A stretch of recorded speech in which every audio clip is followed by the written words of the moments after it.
everyone. So we are going to start the show in a few minutes. My guest today is Folakemi, and it's the Introvert's Guide to Content Creation. Join us in a couple of seconds. The countdown begins officially now. So, what do you expect today? An introvert's perspective on content creation, on thriving in the community of extroverts. Stay tuned, and I'll be right back.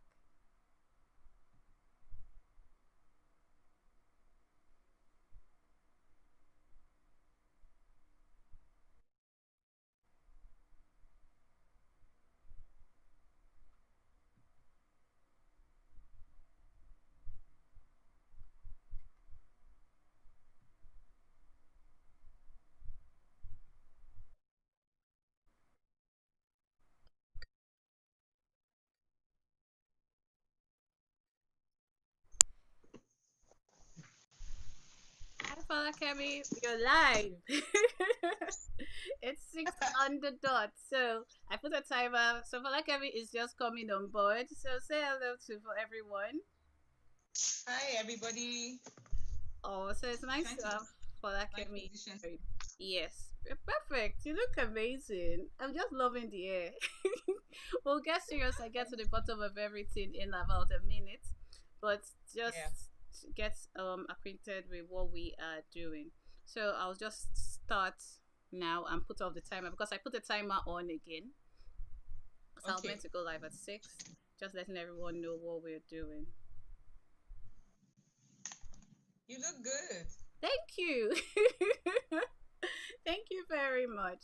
So now today, my guest is you're welcome to the Introvert's Guide to Content Creation, a podcast that has been created to give introverts an outlet to express themselves. I think for me, it means to show the positive sides of introversion by talking to introverts that are thriving in the world.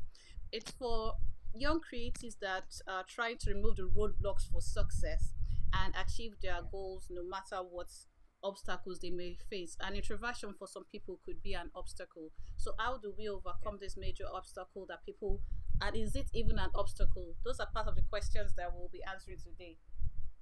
I'm switching Yeah. off my fan.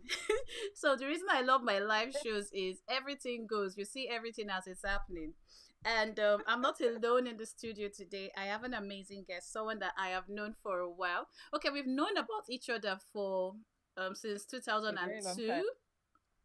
but we got to know ourselves in 2016. So I think we just passed hello, hi, and then 2016 on my last show, she was a regular guest.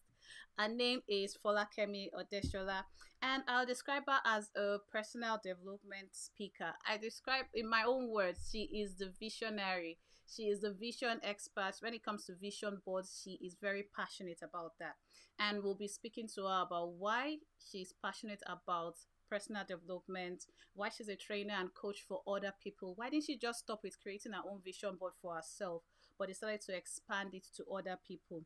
She has the vision clarity and dream actualization, well, I call it expertise, and she will tell us more about that when she gets to speak to us. She works with impact driven people to develop a pathway to actualizing their visions for life and business without feeling stuck, confused, overwhelmed, or unproductive or underproductive. And without further ado, I'd like to bring Folakemi on board right now. Hey, Folakemi, welcome on board. Hi, DK. Thank you so much. It's good to be here. Yes, great to have you here. Honestly, it's been a long time coming for us to have a show together. The last time we were In fact, together was in 2017. 2017? Yeah, 2017. 2017. That's a long time. And now 2020, we are Please. like trying to get back to what we started before. But anyway, it's amazing Yeah. having you on board today with me to discuss vision clarity and why it is important to be passionate about goal setting and certain things that you and I are already very passionate about. Anyway, Yeah. without further ado, I've spoken a little about you. I've done a little introduction, but we would love to hear more about you. So could you just tell us a little bit more about yourself? Like, I mean, you're frozen. Okay, you're back. So could you tell us a little Yeah. bit more about yourself? Okay. Okay. My name is Folakemi. I am a. Let me talk about the things that did not reflect or that don't reflect all the time. I'm an introvert first and foremost. Sometimes I doubt that now because of the path that my job has taken me on. But I'm an introvert. I am I'm a creative, at heart in my spirit. Like I take creativity and design like so important. So I love my private time. I love to journal. I love my books. Uh, I love to design really and create. And that even started before my career in architecture or anything. It was just something that I always did right from when I was younger. So yeah, Okay. I would say that I'm a creative. I'm an introvert, and yeah, basically Also, that's who I am. you're multi passionate because you touched on your career. I wasn't really going to go down that pattern bit at all. But let's since you started with that. So your first degree wasn't on in personal development, it was actually in architecture. It was in architecture, first and second degree architecture. Okay. And Yeah. what led to the change of heart? Do you still practice architecture or are you just strictly a personal development coach now? Oh no, I still practice architecture. Where do you For find the me, I time? so the good thing about architecture is that it's very flexible. It's a very Okay. flexible job. So you can, and it has different stages. So there's the design stage, there's the working drawing when you're doing the working drawings, and then there's the construction stage. So Okay. it has different stages, and yeah, it just spans a while. So you can plan yourself and plan your time, and just get on with the show when it's time. Yeah. Okay, that's awesome. So what was it like growing up for Folakemi? Ah, man. Growing up was uh in fact it was okay. So with respect to introversion, talking about introversion, growing up was was a bit hard. I felt like, okay, so my dad is an introvert as well, but he was never Really? really around. He was an Okay. introvert, so he was always going from state to state and all. And my mom is an extrovert, my elder brother is an extrovert, my younger sister is an extrovert. So I lived in a house with three extroverts who, and then so sometimes I would feel like I would feel like an alien, but I just liked my own company anyway. So I was always, like alone, not necessarily lonely, but I always just wanted to be alone, which Mm-hmm. wasn't so possible. The only other introverted sibling that I have came like 15 years later, so I was by myself with these three introverts, before she came. So yeah, Okay, it was awesome. kind of I felt odd. Yeah. And what did you want to be as a child? Growing up, you wanted to be what? Oh, well, when I was a child, I don't think I really had like one thing in mind that I wanted to be. I just always loved exploring my skills and my passions. So one thing that I knew that couldn't happen was that I knew that my parents would not let me pursue art as a job. Okay. I was always drawing and creating. I knew they wouldn't let me. But when I was in secondary school, I wanted to be. I said I wanted to be a doctor. So let me stick with that medicine.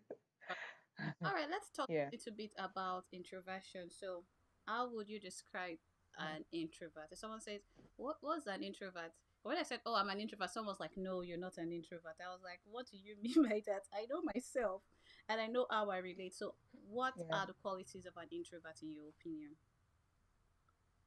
Okay, so for me, I think an introvert is actually a person who uh, loves, I think one of the unifying factors, introverts are different, and because we have different temperaments as well. So you could have choleric, melancholy, and, sanguine and all that. But Yes. introverts, I think one of the unifying factors, that goes across board with introverts is that we like to be alone. Like you like Oh, your personal time. mm-hmm. A lot of introverts like their personal time.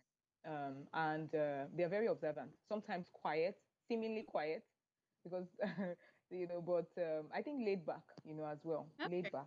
All right. Introverts most of the time, they don't feel the need to, always be out there. So, yeah. Okay, awesome. You mentioned something that I think I also talk about a lot, and is that you were alone, not necessarily lonely. What's the distinction? Because So, when I was like, "Oh, I being live alone," alone so you know will lonely. be. I'm like, no. So how do you distinguish between both? Okay, so being alone, but not being lonely, to me means that when you're alone, it's just maybe just you in a room, like you're physically alone. Mm-hmm. But when loneliness is actually more of an emotion than like a physical state. Okay. It's an emotion. When you feel like you're all by yourself in the world, you know, and all that, that's like really lonely. Like you don't have anyone you can talk to or express yourself to and all that. That's really lonely, you know. Okay. So yeah. So, as an individual, we've talked about the loneliness and being lonely. Do you find that when you are alone, you are not lonely, that you find things to do, like most introverts, that you just, because some people cannot stay in the house alone, they just cannot be on their own. Are you an individual that can stay Yeah. on your own and be on your own and thrive on your own? Oh yes, I in fact I love I love being on my own. So this whole pandemic period, this crisis, like the whole Yes. C-19 period had, in fact, it was like people would be like, "How are you coping?" I'm like, "I don't get. What are you talking about?" Like, I'm I'm doing so just happy that fine. As my doorbell is not going to ring. Like nobody's going to knock on my door. Like no one yes, is looking for me. yeah. You know, actually have to force myself to just go out there. You know, because of the line of job, you know, that I do. So Awesome. yeah. So, having studied architecture, when was the first time you felt that you wanted to do something more with your life? And how do you describe what you do? Oh, so I think the first time I started to feel like I wanted something different for my life was 2000, Okay. when the new millennium, you know, came. Oh, okay. Yeah, when the new millennium came. Yeah. All right. But I didn't feel like I had the capacity to do it until 2002. So Okay. And what it's triggered it in different to want 2002? something and then different to have that capacity. Yes. Come again. Because sometimes you have a dream. I was listening to a podcast today, and the man talked about the fact that as a dreamer, you dream, because I think you're also a dreamer. We dream, but people can't get into our heads to implement that dream. So sometimes communicating that dream to yourself or to others is even quite difficult. So there's a difference between having a Yeah, dream and acting on the dream that you have. So it was 2002 that you started exactly. acting on it. That's when you got really keen on your own personal development. Is that right? Yes, yes. Okay. And at that point in time, had you embraced being an introvert? Because you mentioned something. You said I was an introvert living with extroverts. So when did you finally say, you know what, this is who I am. I am accepting it. I'm embracing it, and there are more positives of being an introvert than an than an extrovert. When did Yeah. you finally embrace your introversion? So I think so. My temperament tends to want to fight against anything that does not agree with, you know, like who I am. So I think that I felt like they were the ones with the problem. Like you're the one that has the problem. Why can't you be more like me? Like So that's what you this were is what thinking. I want to do. Exactly. I just kept on looking at them like, why can't you be quiet? Why I felt like you are obviously the one that has the problem, you know? So I never really I never really felt like I needed to change Oh, or that's anything like amazing. that. Like I just kept on feeling like you don't understand me and that's fine, you know, that kind of thing, you know. So yeah, But that's how it was for me. but you know that is also because so many introverts like myself try to be their best to be kind of sort of extroverted or just be a bit more outspoken and try to feel like you're comfortable in other people's company and things like that. I'm not saying we don't interact with people, but we like our circles small, and we've embraced that smallness to Yeah. the extent that we understand who we are. So me, it took for me personally, it took me a while to understand that this is who I am. I don't need to be like every other person. I may be quiet in class, but when I get home, I speak. And if I have something to say, I will definitely say it. So for everyone, Say it's kind of different. I was just thinking that maybe out of curiosity, what living with extroverts, you still were confident enough to say you all need to change and be like me. That's amazing. that's how I felt.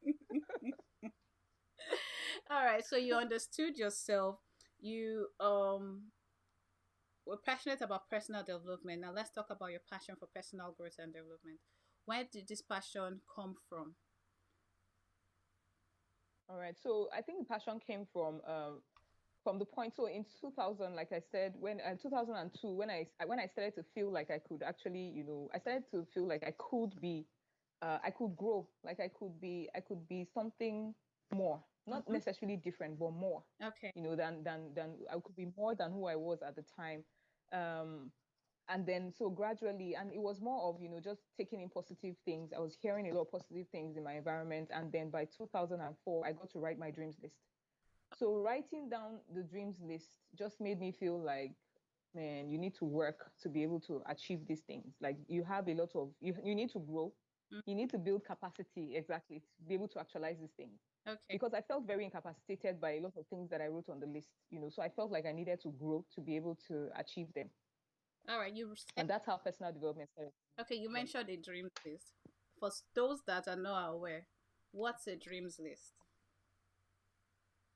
Okay, so a dreams list is just, it's like, like the normal list, like 1 2 3 4, but really pouring out, your mind, and saying, pouring out your heart, and even your mind as well, and agreeing with yourself and saying, these are the things.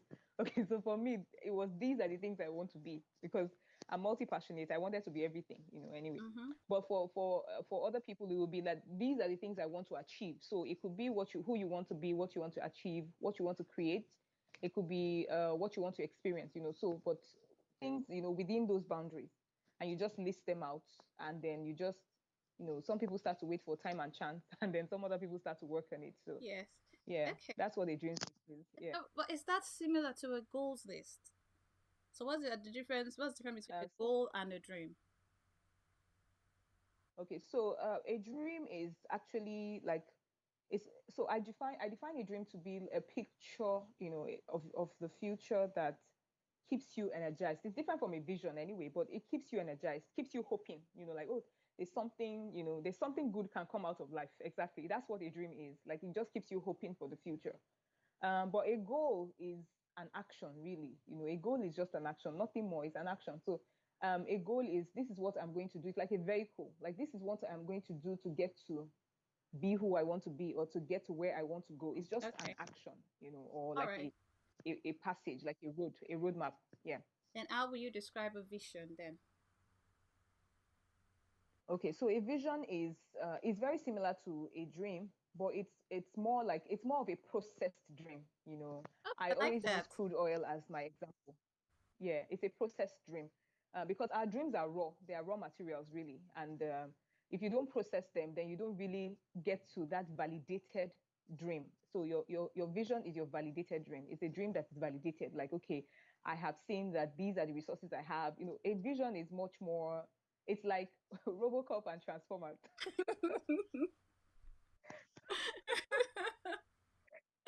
Awesome. That's that you I wasn't expecting that comparison. Robocop and Transformers. Obviously, you are living with a small child that is keeping you I stuck have to the kids. TV. If Exactly. you're just joining us, you're welcome to Yeah. the Introvert Guide to Content Creation. My name is DK Jonah, and my wonderful guest today is Folakemi Odesola. She is a personal development coach, and we are talking about the power of introverts. But we'll be looking at it from the perspective of a vision expert, someone that works with other people on their visions. So it's about understanding that as introverts we can thrive in different parts of society. We just need to accept who we are, and someone like Falakemi accepted who she was from a very early age and felt that the extroverts were too loud and needed to be much more quiet. So that was amazing that she embraced who she is from a very early age. But with the nature of your job, many people would argue that for someone that is interacting with people, working one on one with people, because if I understand from nature of your job, you work with groups of people and you work with individuals. For someone that has to work with Yeah. individuals, that's going to be a tough job for an introvert. What would you say to that? I agree. I actually do agree that it's a tough job for an introvert, because introverts, most of the time, we actually do like, we like our space, we like our privacy, our privacy. We do like it. But so when I wrote my dreams out in 2004, um, personal development coaching. I actually wrote motivational Speak. speaker at the time. But in 2007, when Fela Durute came to my university at the time, so the school that we both attended, Yeah, when they described him, they said he was a personal development coach. And from the way his mannerisms and the way he was doing everything, I said, this is the what name of you want. what I want to be. So yeah, so I changed it on my dreams list to personal development coach. Now I knew that I did not have the skills required to work in that field. I knew because I was shy, I was very reserved. Funny enough, I always will talk to people in my corner. So right from when I was in secondary school, I was in cliques. I was always in cliques. Secondary school, I had a clique. Uni, I had a clique. Everywhere there was, but I would just keep. It was just my clique, and I would just say hi to like every other person. Mm-hmm. But I knew that I knew that I really, really wanted to be talking to people and conversing with them because I wanted to help them change, maybe something bad. So I was growing and I felt like, man, this person needs to grow. People need to grow. They need to see what I am saying. And I knew I didn't have the skills. I knew I didn't have the skills. As an introvert, I didn't have it. I was shy. Like I would, of course, not up to the extent where I would have social anxiety, like I would faint in public. No, but I still experience shyness really. I'm a speaker, but when I stand in front of a new crowd, a new audience, I experience shyness for about 5 to 10 minutes. Okay. And then I warm myself up. Yeah. So it was more of building capacity really to do what I really wanted to do. Okay. And what Yeah. resources did you use to build capacity for yourself? Oh, I used books. The first book that I can remember spending my money on was titled Living Positive in a Negative World. That's a good name. Living Positive in a Negative World. Yeah. So, and you can tell what was going on in my head for me to be able to be attracted to such a title. I just felt like, man, I'm not understood. Like this world does not understand me. This world is not fair. And things like that. So, and most of it was because I was an introvert and experiencing the extroverted world. I just felt like a lot of people would misunderstand you, call you names because they don't understand you and everything. So that was the first. So books, I think they were my first point of call, books, and then listening to messages from people that inspired me. So Okay. those two things were things that I knew that I did. Yeah. So you recommend for other introverts to study a lot, read lots of books, and then listen to people that inspire them to get better. It's like what Lara Casey called Yeah. what fires you up. It's about surrounding yourself with what fires you up, what inspires you to be better, and understanding that inspiration for Yeah. someone is always different from what inspiration is to the other person. So embracing It's you, true. understanding Yeah. and doing more of what fires you up. Okay. And so now Yeah. that because you mentioned 2000, you mentioned finishing uni in 2007.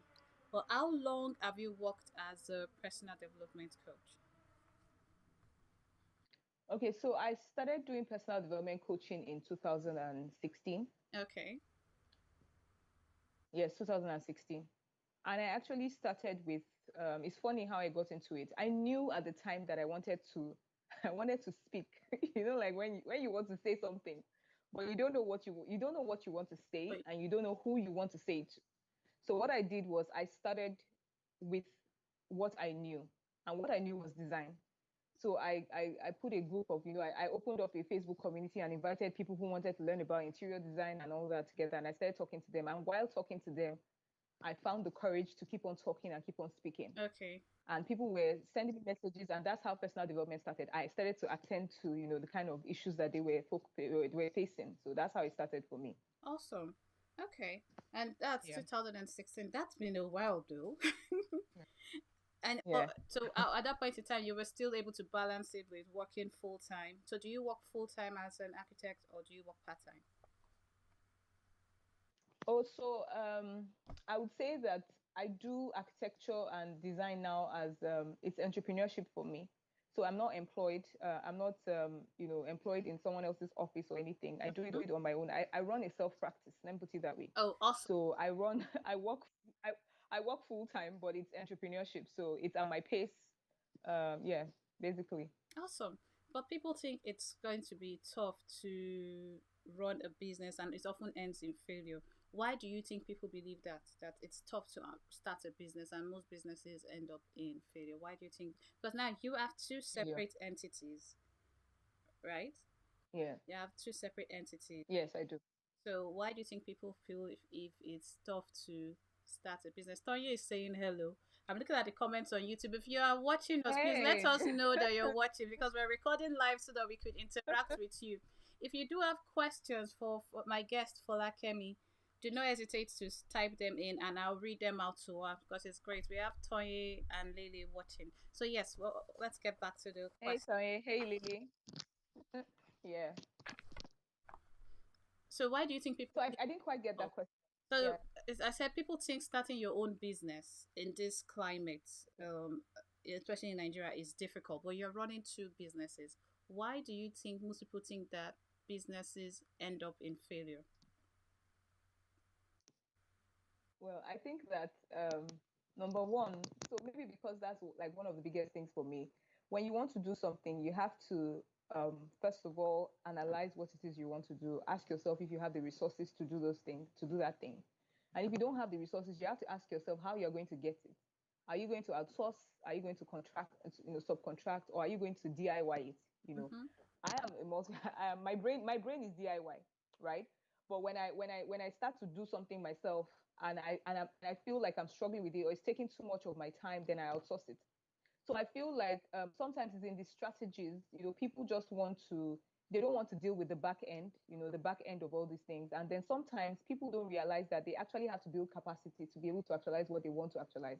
So if you want to start a business, you have to be able to build, you have to be able to understand like all the different angles of the business, understand, how you want to reach your customers, who your customer is, the avatar, all these things. You have to learn, starting a business is actually like, you have to go and learn, like before 2016, I don't think I understood anything entrepreneurial. Like I'm a creative at heart. I just want to design. I don't want to deal with the Exactly. selling part, and the Yeah. marketing part or anything like that. But the way that I am now, like I can market to like anybody. I can sell to like anybody, and I had to build capacity to do that. So, and a lot of people focus on capital. Oh, I don't have capital. Okay, if you have the money, what else? What else would you need? You still need tools. You need tools as well. Mm-hmm. So people are not ready. I feel that a lot of people are not ready to go the extra mile. Okay. They're not ready to persevere. They want like overnight success, sometimes. And sometimes when people think about it, just feel like, oh, it's so hard, especially when they look at other people who haven't done so well. Mm-hmm. But everybody's experience can be different, really. True. So, yeah. Awesome. I like that everybody's experience is different. Learn to outsource the things that you can do because sometimes outsourcing saves you time rather than trying to learn it. But Yes. understanding the industry, understanding the environment that you're working in is also very essential. But what is the biggest challenge you faced right now in your role, and how are you overcoming it, or how did you overcome it? What would you say your biggest challenge has been? I would say that my biggest challenge, because I am multi-passionate and I have businesses in two like different areas, I would say the biggest challenge for me has been or was time management. Okay. Managing my time between the two roles. Yeah. So I would say that was the biggest one for me. And the way that I have overcome it now is so my vision, right? I've broken my vision down into goals. I work in quarters and I know how many design jobs I want to have in a year. I know Okay. how many I want to have in a year. I know how many I cannot go above. Mm-hmm. I don't pressurize myself. Mm-hmm. I also know how many clients I want in a month. Okay. And then, yeah, so it's basically planning, planning, planning, really. I would say planning has been like the greatest strategy for me. I like that planning and not knowing your limits because not only did you plan, you knew your limits, Yeah, and you knew your limits, yeah. and you're sticking to it. So even if someone comes and it's not within your power to take on a job, you can rather refer them to someone else than taking a job and not I would refer. yourself. Yeah, I Because would refer. sometimes some people are I of would the refer, okay. or I'll take a particular stage. I'll take a stage, Mm-hmm. like the early stage, and then I'll source like the other stages. Oh, So I just stay. I manage my time really well. Yeah. awesome, awesome. Do you agree with this sentiment that if someone gets you brings a job for you and you don't know how to go do it, go and learn how to do it? Take the job, say yes, never say no, and then go and learn how to do it. Do you agree with that sentiment? I think it really depends on if it's actually in line with what you even want to be Not doing. in line with what If it's it's in line just, with what, it's just a project to if it's provide not some in line money is with, on the table. Oh, do you know how to do if it's this? Oh yes, no, we it's not. do. No, I don't agree with it. Same here, I don't agree because I don't many agree people with you. argue for that. They say never say no I to don't a think I have job. the luxury of time. I don't have the luxury of time to do that. Like, I would just refer you to who you need in your life. Like, I mean, that's the best way to do it. But some people argue that, oh, no, never say no. Just yeah, take the job first, then learn how to do it. It's like saying, oh, do you offer this service? No, I no. don't offer it. You say yes, and then you go and learn how to do it. I've heard that so many times, and it doesn't really sit down well with me. What of this statement, fake it till you make it? Do you agree with that statement? Hmm. I think that that statement, well, I think we can view it in different ways. Mm-hmm. On one corner, on one hand, I would say no, but on the other hand, I would say practice till you to eventually, get it. Mm-hmm. Practice till you get it. And and sometimes when you're practicing, you could feel like a fraud. Exactly. So that's like it's like you're a fake, that kind of thing. So if it's in that angle, I would say yes, practice till you master it. Okay. Okay, practice till you master it. Yeah. Awesome. All right, let's me just ask this question because I've been waiting to get to the topic on vision boards. That is where you have your superpower. And Falakami is amazing when it comes to vision board because she has used vision board as a clarity and productivity tool in her face-to-face workshops, online programs, speaking engagements, and she is known as the vision board queen. I called you the vision board queen, didn't I? She's not that vision board queen. She has worked closely with hundreds of women from over 9 countries, inclusive of Nigeria, our hometown. All right. Messi said it's Yeah. not every job or every client you take on. I agree. There are some clients that you say no to. Yeah. Oh, but you just run Yeah. away from straight up because you're going to regret it at the end of it. No, I have learned the hard way. You run. Exactly. Okay, now let's talk vision boards. Why vision boards? Why are you so passionate about boards?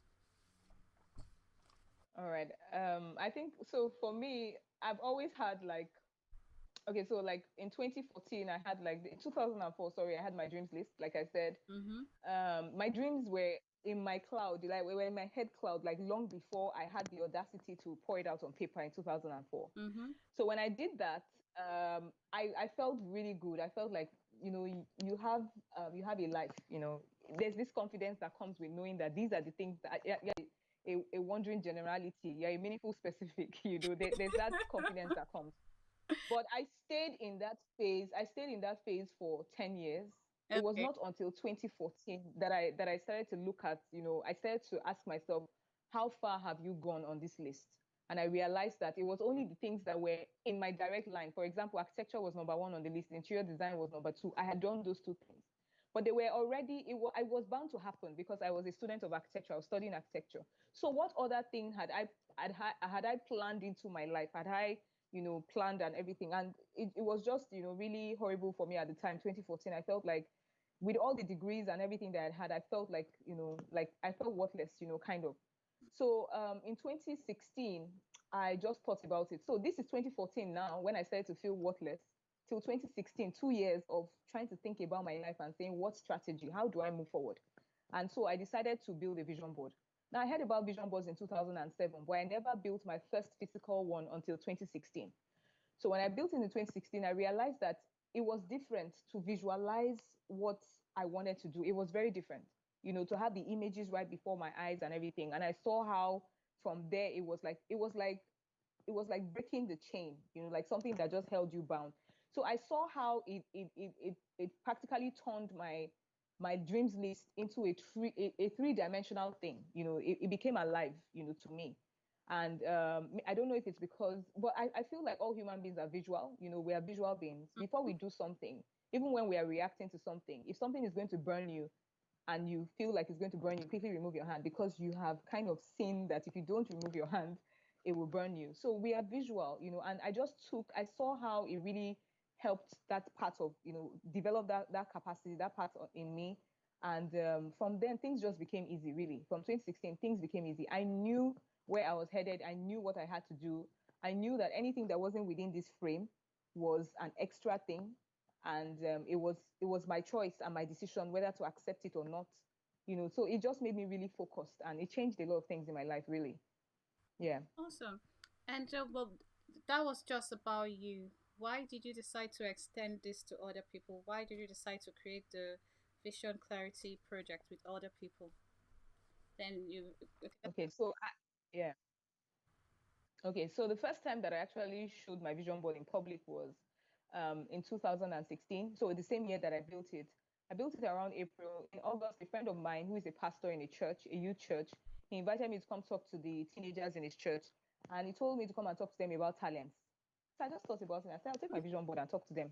Because on my vision board, my first vision board made me realize that I always knew that I was multi-passionate, but I don't think I saw it as something I needed to accept Mm-hmm. so that it can make me a better person. So when I built my first vision board and I saw how my mind was very divergent, I said, Folakemi, you are multi-passionate.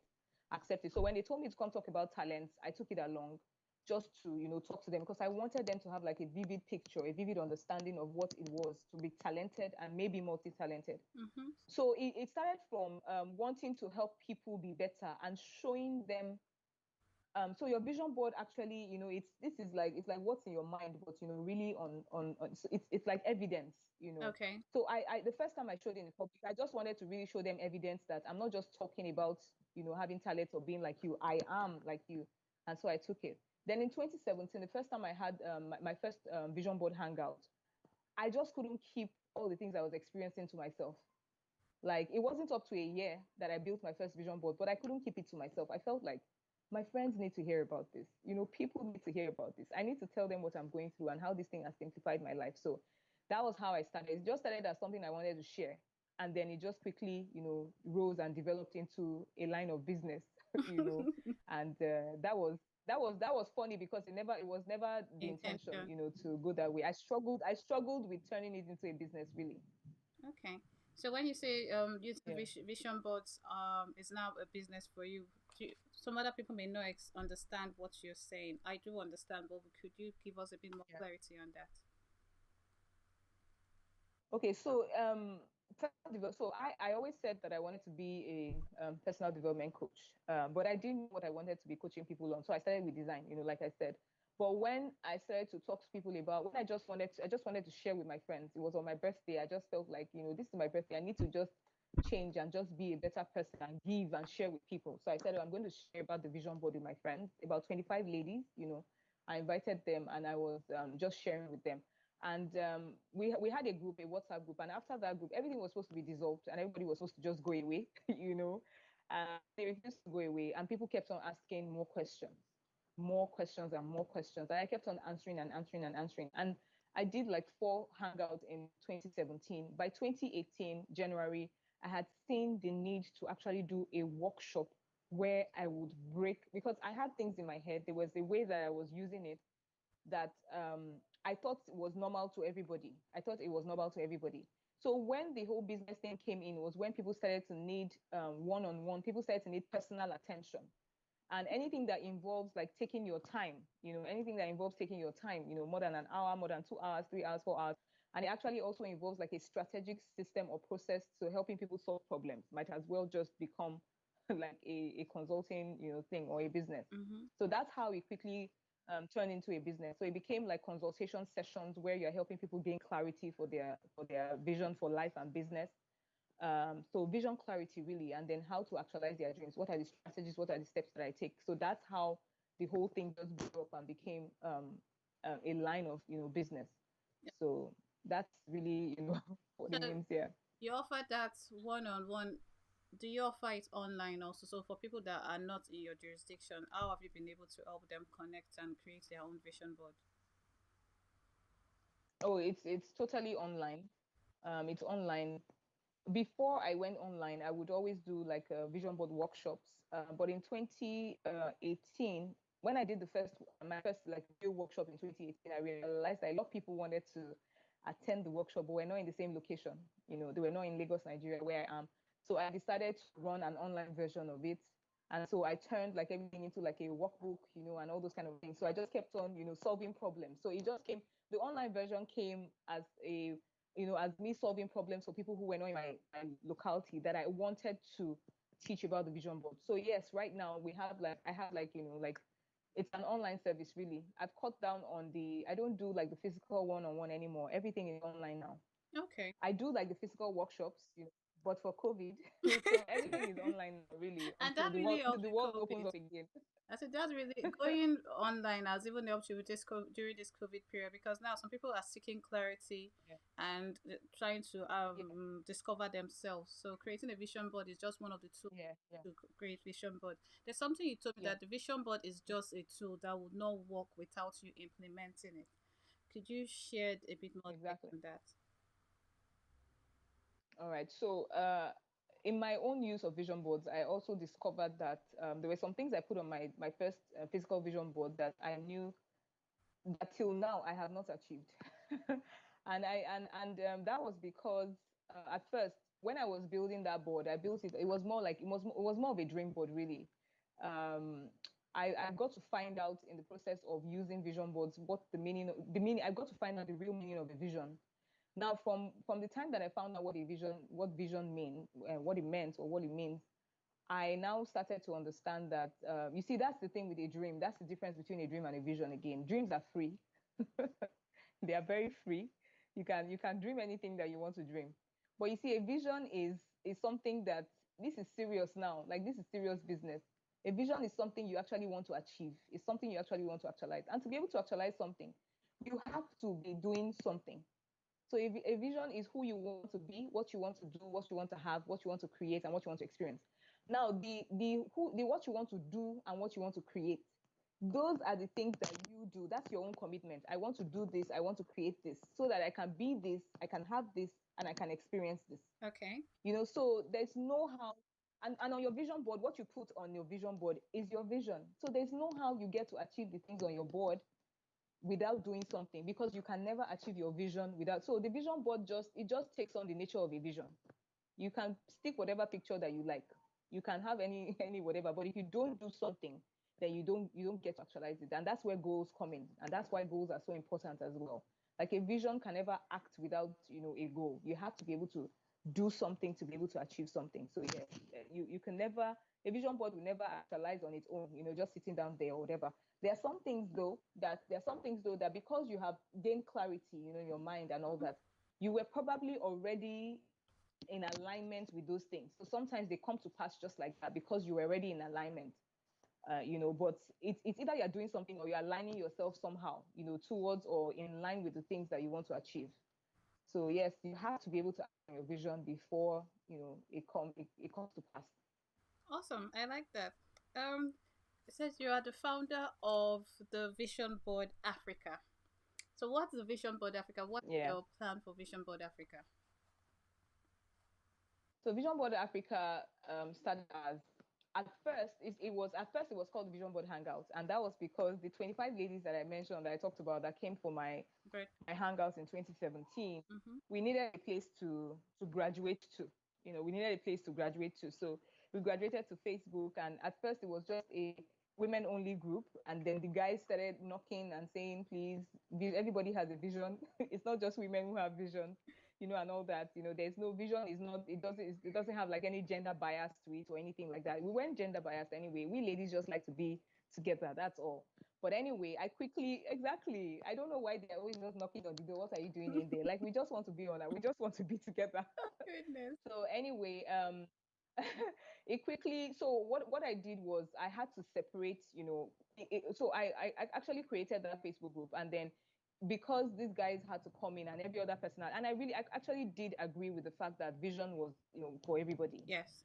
So I opened it up, and then that community became Vision Board Africa, because the dreams went beyond talking to women alone, or talking to just like a few people, to this is a message for everybody. Like, everybody needs a vision board. Everybody needs a vision board. Everybody has a vision, and so therefore everybody needs a vision board, because everybody needs to process their dreams and actualize these dreams. So that's how Vision Board Africa came to be. And then the dream went further than just a small community. I started thinking Africa. Like, I started thinking global. Like, this is something that, I mean, like, Africa, we have a lot of, because of the kind of things that happen in Africa. the kind of terrain that we live in, the kind of things that, the leadership, the government, we have unique challenges in Africa.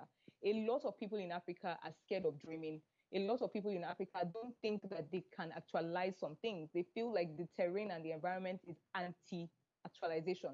So Vision Board Africa came, I got inspired to use that platform to actually let people in Africa just know that, what, we can do it. Everything starts from on the inside of you. Mm-hmm. All the answers you need to all the questions you ask in your life, they lie on the inside of you. So that was how Vision Board Africa. That's how I expanded and became Vision Board Africa. Awesome.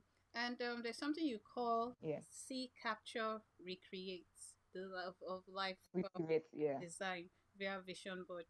yeah. Is that the start point for someone that has not created a vision board, or what is see, capture, recreate?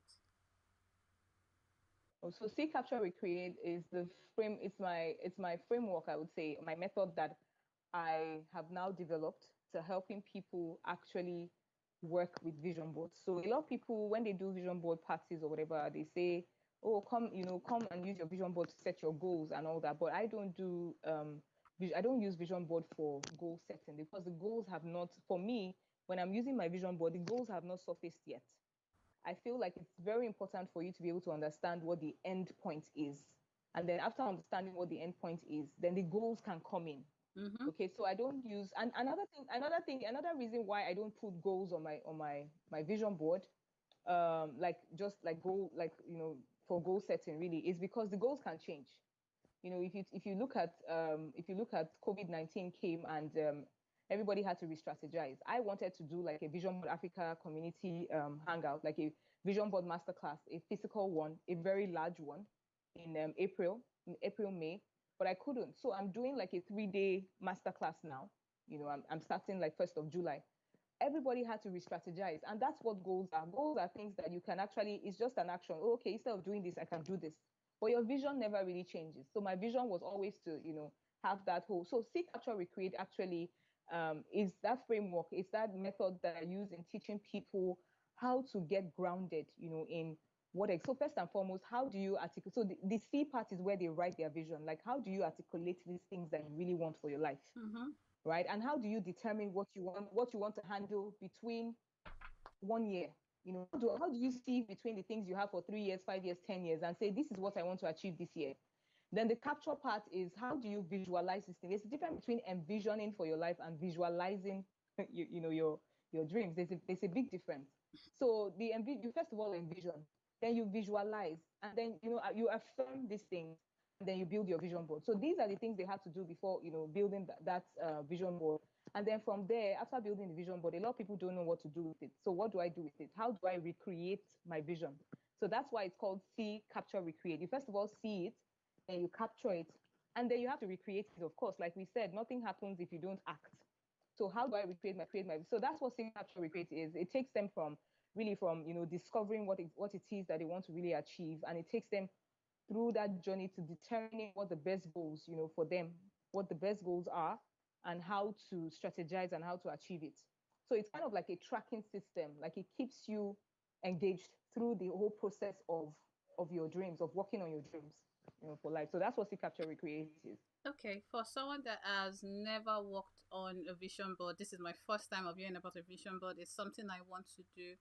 What would you say your greatest benefits has been from using a vision board from 2016 till date? Wow. If you can't tell us That one, you can question. tell us three. You don't want us to live today. Okay, so let me tell you three. So the first one really for me was self-discovery. Okay. I knew myself I knew myself to an extent, before I built my vision board. But when I built my vision board, like I said, I learned to accept the fact that I was multi-passionate, Okay. and that nobody could tell me, Folakemi, focus. I accepted the fact. I told myself that focus for a multi-passionate person means something different. Mm-hmm. It's not the same with somebody who has just one focus. So focus for a multi-passionate person or someone who is divergent is different. And there's a way that that is handled. So it made me accept myself.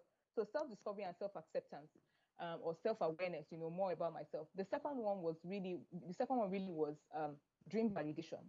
So it helped me validate. Everybody always says your dreams are valid. but your dreams are not valid until you validate them. So it actually made me validate my dream. When I saw the things that I wanted to do, I started to ask myself, okay, do you have the resources? Do you have this? Do you have that? That's how I was able to validate whether I could do those things or not. Okay. The third one really would be taking me from clarity, giving me that clarity, taking me from clarity to actualization. So me doing my first vision board in 2016 was what launched me into becoming a personal development coach, which I always wanted to be, but I didn't know how to. So getting really clear about my vision for personal development. Why do you want to impact the lives of people? Why do you want to influence the lives of people? Are you in it for the money? What exactly are you doing? What is your why? My vision board did all that for me. And then today, this is it. Like, the particular dream has been actualized and so many other dreams. Yeah. Awesome. And where do you see your vision board enterprise in the next 5 years? Wow. So I see I see it becoming like this is global now, this is global. I see myself like, speaking all over the world, in different places, working with a lot of different people, having access. So one of the things that I pulled out, from my vision was I want to be able to have access, to sit at some certain tables. There's a way that that access, I don't know, there's just that so I actually do see myself, going like around the world, having that luxury of time. Right now my kids are still really young and all that, and managing all that with motherhood and being a wife is a bit tough. But I see myself being free enough, to go around the world and, just preach this message, just, impact people's lives with this good news, and all. So that's it.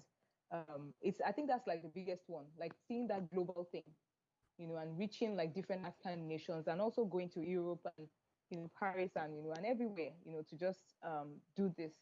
Yeah. Okay. And without going into too much details, can you share a few testimonials of people that have actually achieved success from their vision boards? Oh yeah. So one of the people that I'll talk about, and I'll talk about her because I think she's gonna come on the show. She's actually an extrovert, but we need her We've to invited come her talk on about board. to come talk about yeah, to come talk about how she sees us, and all that. So I think her name is Nena Fakoya Smith, and her transformation is one of the it's a very important one. In 2017, she was one of the 25 ladies that attended my vision board hangout in 2017. And I understand that she didn't even want to come. She didn't want to come because she was just like, wherever women are gathered, there's just something going on there. I don't want that kind of, and all that. But at the end of the day, she came. Her best friend, Queen Anne, was the one that invited her. She came. And Nene built her vision board. She was one of the 5 or 6 women who actually went on to complete, building their vision board, and she believed so much in this thing. It made her like really visual. I think she was always a visual person, but she had nowhere to express, all the things she had seen in her head. So she did it. And Nene's growth. Nene has been featured on Forbes. She's been she was able to quit her job and start her tourism business. She's been featured in on Forbes Africa and Leading Ladies Africa, so many different platforms. Now she teaches people how to build their personal brands, how to build your personal brand and all that. So her transformation has been very, very, it's very touching.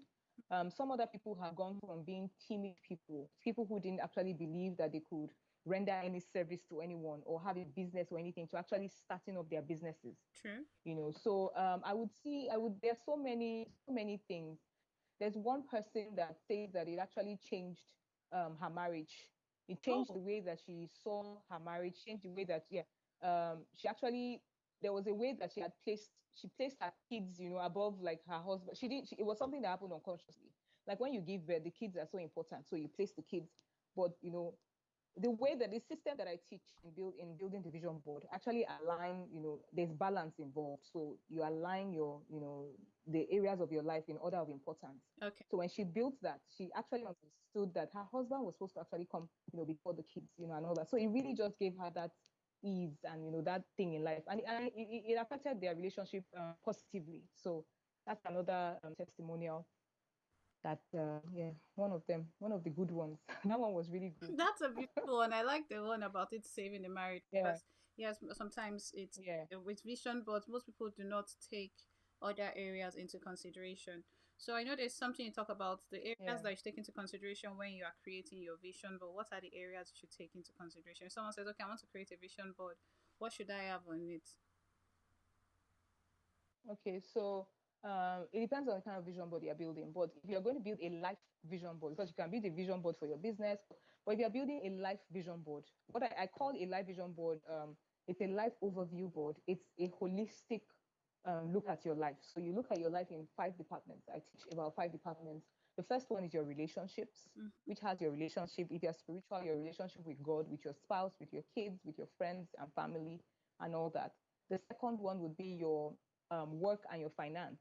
So you actually have to work or do business to be able to have money in your account. So work and finance. Yeah. The third one is your health and your well-being or wellness.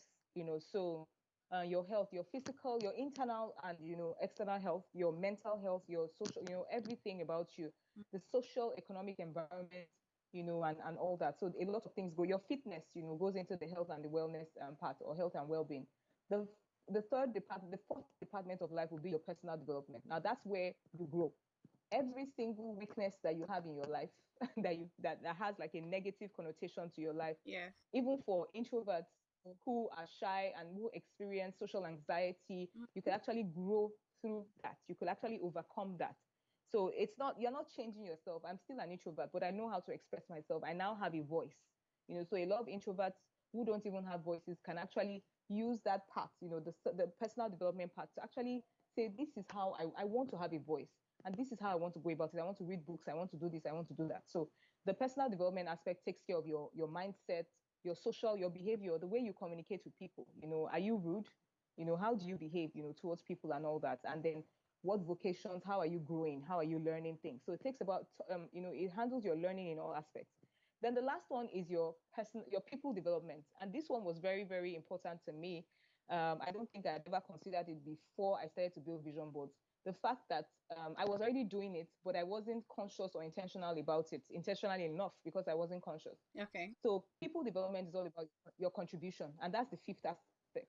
So that's where you think about who you want to mentor, how Mhm. you want to, influence, how you want to positively influence the lives of people, the impact that you want to create, the volunteering, where do you want to volunteer, the gifts that you want to give. So that's it, 5 departments, and amazing stuff, amazing stuff. When people look at their life holistically, it's just, I mean, Is it it's just beautiful. interesting?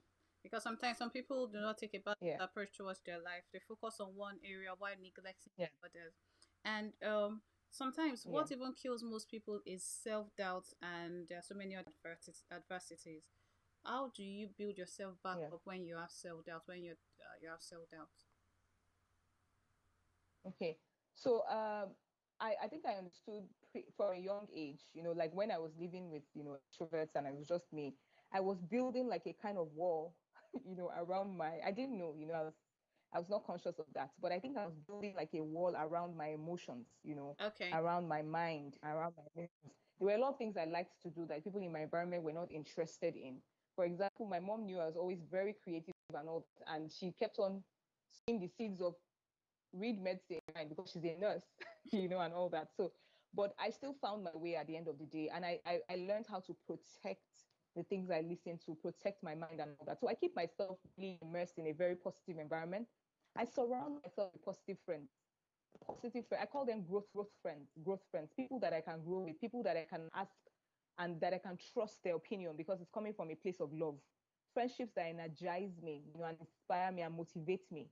As I give, I receive. So I'm not drained. Mm-hmm. So relationships are very important, sometimes very important. I think that would be one of the factors that I would, apart from what you do, for yourself. And then affirmations.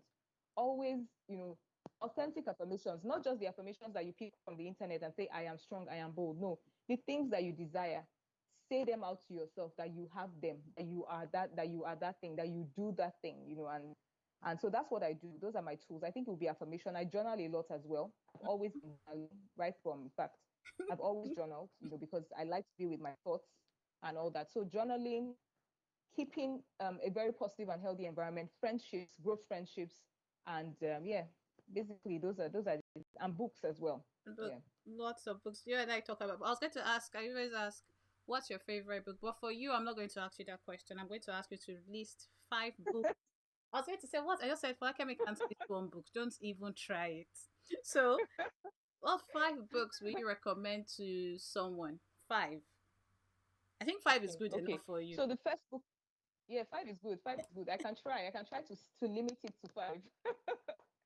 So the first book that I ever bought, Living Positive in a Negative World. I really Yeah, can't remember the name of the author, but I could give it to you so that you can put it in the show notes later I'll on. put it in the show. Living Positive in a Negative World.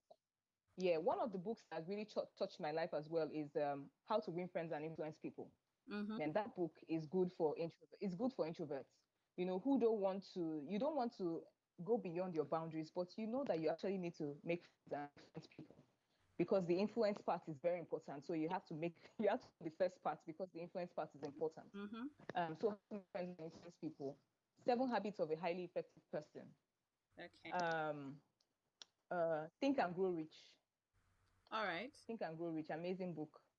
Yeah, and then the last one, Richest Man in Babylon. Okay. So, The Richest Man in Babylon, Think and Grow Rich, How to Yeah. Win Friends and Influence People. Because someone asked a question. She said, "What if you are so introverted you don't have friends? How will you make one? How will you make friends?" So the thing is, so how I make friends, right? How I make friends is I look for similarities between myself and other people. Mm-hmm. And I'm always very attracted to my kind, to people like me. So when I go somewhere and I spot, so DK and I, Dakori and I became friends because we realized, I think it was first from the fact that we had military parents. Yeah. Then we now, our dads were in the military. Because Dakori, you spotted your dad at my wedding and you said, that's Yes. my dad. I said, this is my wedding. you know. So then from there, it was that we found out that we had a love for stationery. We were born the same year. It was just the similarities, and that's how I'm friends. I love when I can find similarities between myself and other people. So when I'm in a gathering with a lot of people, I'm not interested in everybody in the room. I'm actually fishing out for somebody who has who has like the same interest, so similar interests. So for the person asking the question, always be observant for similar interests. It always makes for easy conversation. You don't need to not be yourself. You will be your authentic self and flow with that person because you have things that are similar, between you and that person and all that. So it's just Dakora and I. We talk about stationery, we talk about journals, we talk about podcasting. So a lot of similar interests there, and that just always makes for good friendships. Mm. Yeah. So for me, yeah, Yeah, I think that's how I would do it. similar interests, we realized that we had passion for goals also and certain things when it came to personal development, we are both Yeah. passionate about it. Because like I said, we've known about each other Yeah. for years, but we never really had a conversation because we did not know we had so much in common. So for me, the way I make friends Exactly. is either you're my friend or you're not. If we come together and our paths cross and we share something in common, and I look forward to having a conversation with you again, I will have a conversation with you again. Yeah. And that's just how it is for me. I Yeah. know it's Yeah. not such a good thing to say, but is that a hit or a miss with me? And Same I'm thing not to you. too. It's either a hit or a miss. I don't force it. It's either before I used to try, but now I'm not even trying anymore. I don't force it. I don't know if it's right Yeah. or wrong, but that's what works for me. And I think reading a book like How to Yeah. Win Friends and Influence People, it also could teach you Amazing book. how Amazing to book. strike conversations because Yeah. I'm not a conversation starter. Yeah. Someone said the difference between my younger sister and I is that she's a conversation starter. We don't agree that we look alike, but she went for an event I was Yeah. supposed to attend, and everybody was calling her DK. And then they're like, DK never starts a conversation. DK just smiles. Lele is a conversation starter. She can start a conversation, just pick something from the air, and then she starts the conversation. I have to be led into a conversation. So something I am more intentional about is okay, how can I start conversations and start that? So if it's about winning friends and Yeah. influencing people and making friends, I think it's understanding yourself, understanding why Yeah. you don't really um interact with people, and if it's something you want to work on, they're reading books about how to win friends and Yeah. start conversations is a good place to start.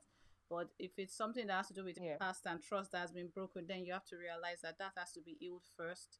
Because sometimes if you go back to the reason you are asked the way you are, because they say, why do you act the way you are? It could be your temperament, but it could also be your experiences, because our experiences shape Yeah. people Yeah. we are today, intentionally or unintentionally. So you could have tried to make friends in the past and maybe somebody hurt you or so. So maybe that's why you have closed yourself up. Or it's just who you are that sometimes you make friends with people. Because I'm sure my circle has always been small but intimate. So I don't have so many Very small friends. but So I influence. still Yeah. talk to my friends from secondary school and university. And I think some from primary school, actually, from primary school, secondary school, and university. In nursery school, we don't remember ourselves.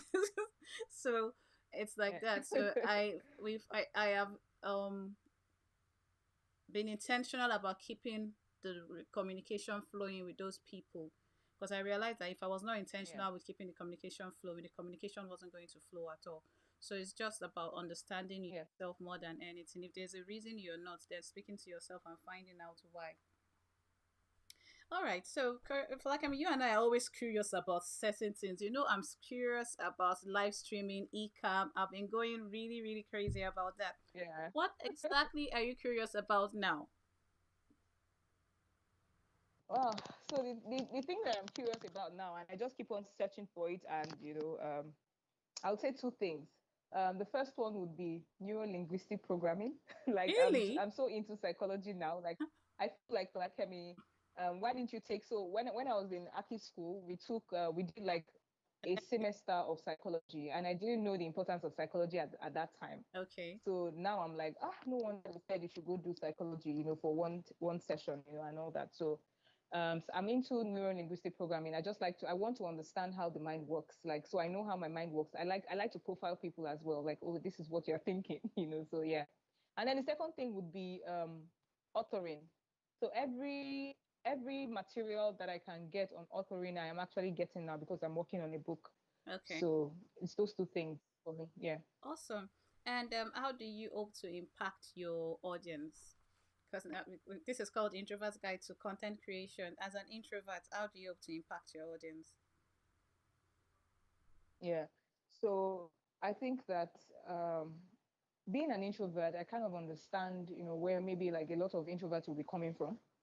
Um, when I go speak or when I talk or when I do anything, I actually look out for. Most of the time, a lot of people who even come to me for consultations happen to be introverts. Oh. So it's something that happens unconsciously. Yeah, they happen to be introverts who, and I don't know, but maybe because I talk a lot about myself. I say, oh, I used to be shy, and they can't believe that you're actually standing like right in front of them. Mm-hmm. And I tell that story because I'm trying to tell somebody who is thinking that they cannot achieve something that they can achieve those things. But then it ends up drawing like all those people who are shy. So that that's like a really big problem. Yeah. So for everybody for all introverts and then for other people out there, I think my message really is that you can design the kind of life that you desire. There's the kind of life that you actually have, in your head that you see in your mind. You can have that life if only you would sit down and actually design that life. And then you have to do the work. And the last thing would be that every answer to the questions that you have in your life, they actually lie on the inside. You just have to be willing to start that process of searching for it, and you will find your way. You will find your way. So to my audience, I am I'm always that dream accountability partner. That's what I call myself, like dream accountability partner. Like you want to actualize your dream, you will do the work, and I'll keep you accountable. So that's it basically. Because I really want everybody to have like that fulfilled life. If you don't actualize your dreams, then you're not fulfilled. You won't be fulfilled. And I know that. I know that. Awesome. And So yes, that's it. Yeah. yes, and what is one thing you've learned from your work with on personal development with people, on personal growth? What is one thing you've learned about people? Working with people, I've learned that people can achieve anything that they want to achieve. They have to just make that decision. Some people don't, they haven't just made the decision. You haven't just gotten to your point of no return. When you get to that point where, I've learned how not to, I never push anybody or anything. So people come to me and then someone's like, oh, you're not pushing me and everything. I'm like, I don't think that you really want it that bad yet. Because when you want something, Go for it. everything on the inside of you screams and fights for that thing that you want. Mm-hmm. Now, there probably be somebody listening to me who is saying, no, I want that thing. It's just that I don't know how to, push myself or anything like that. But that's the thing. Like when you want something badly, then you are ready to go all out for that thing. So yeah, that's what I've discovered. I've discovered that you can force a horse or is it a camel to go to the stream Great. or a donkey, but you can never force it to drink water.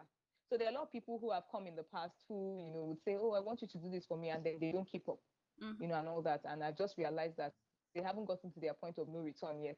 When you get to that point, and it's really pinching you and you feel like you're just going to die if you don't do this thing now, then you actually, get you actually get moving, I and think all because they that. have to So want yeah, it more than you people just have want to it for reach. them. They have to reach for that place on the inside of them. Yeah, And they have to want it for themselves so much, much more than you want it for them. Because if they don't want it for themselves, then it exactly. will not work out. Because you have to really, really decide There's that. really nothing that you can do. Yeah, Mm. yeah, I've talked about the yeah. importance of working, talk about the importance of taking out the action. It's not just about having the physical vision board or something pretty to look at, but it's about you taking action Yeah. every day. That's why you talked about the recreate part of the vision board, which is what I love about what you do, about recreating it, trying to live it out, trying to ensure that every action you take is putting you a step closer to the goals or to the vision that you have set for yourself. Exactly. Oh, so I'm going to ask you a few would Yeah. you rather questions. So, would you rather have a physical vision board or a digital vision board, and why? A physical one that I would later convert into a digital one by taking a picture and have it on my phone. But I will build the physical one. Now I will build the physical one because there's this thing about when you work with your hands Mm-hmm. and your mind. There's a connection between your hands and your brain, when you're actually working something out. So you're actually sieving through, so funny enough, I get a lot of my pictures digitally, but then I print them Okay. out and I stick them on that Yes. physical board. Yeah, I cut some magazines as well, but it's really fast to get all your pictures from the internet. There's no picture you're looking for Are you? that you don't find on the internet. Mm. So I would rather do that physical vision board because I see how I am invested in this thing. Like I had to create time to do this, so I'm invested in it right now, and it just goes further to, I don't know. It just, there's this action thing, it just stimulates something on the inside of you. While you are pasting these pictures, you are visualizing this thing, you are seeing yourself, you are feeling it, all your emotions, all your senses are working at that moment. They're all working. Okay. So, and you don't get carried away by like everything that's happening on the internet, like all the 20 tabs that we all open when we're when we're on the laptop, One tab is the way so forward. Would you rather? I like that. I think I have done both. I've created a physical vision board and I've created a digital one, and to me it was kind of similar because with the physical one, yeah, I wanted to create something small that I could paste into my Power Sheet. So I yeah, created okay, it okay. digitally and then pasted into my Power Sheets like that. Then you So printed it out. then Yeah, printed it once you out. once you print it out, it becomes physical. Yeah, So for me, it's like converting it, yeah, so and they're both convertible. yeah. Yeah, they can work both ways. But I like the Yeah, idea of having something framed up the way you have yours behind you. So if you're wondering what she has behind her, what do you have yeah. behind you? That's my vision board behind me. That's a vision One board. of my vision boards. Okay. So would you rather read a physical book or listen to an audiobook? I'll do audiobooks any day, anytime. Like Really? I'm actually a hard copy girl. So when I do audiobooks, I I now see. go and buy the physical copy because I cannot cheat. I love the physical copy, but so the audiobook works for my lifestyle and it works for all the things that I juggle, and everything like that. And I actually like, especially audiobooks read by the authors themselves. I like Yeah, things that's like when Michelle Obama was really talking like to that. me. Yes. I really liked when she was talking to me. Like I felt like, oh, you're talking to me. She just didn't mention my name, but she was talking to me. But I do like I do like hard copy books. And so when I like a book, when I listen to an audio book, it's almost like testing it. If I Mm-hmm. like that book, I'm getting the hard copy. Oh, I am getting the hard copy. awesome. I have a shelf that's just like the shelf you have behind you. So I'm getting that hard copy. Yeah. Awesome. Because I think you've answered my next book. I was going to talk about okay, let me if you like reading books, e-books or physical books, and you just said physical books.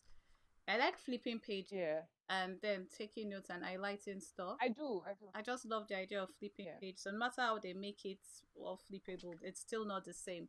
When it comes to creating content on social media, so would you rather shoot a video or would you rather put up a take a picture and put up a post? Which one then write the caption? So a video or take the time, do pictures, write a blog post. Which one would you rather do?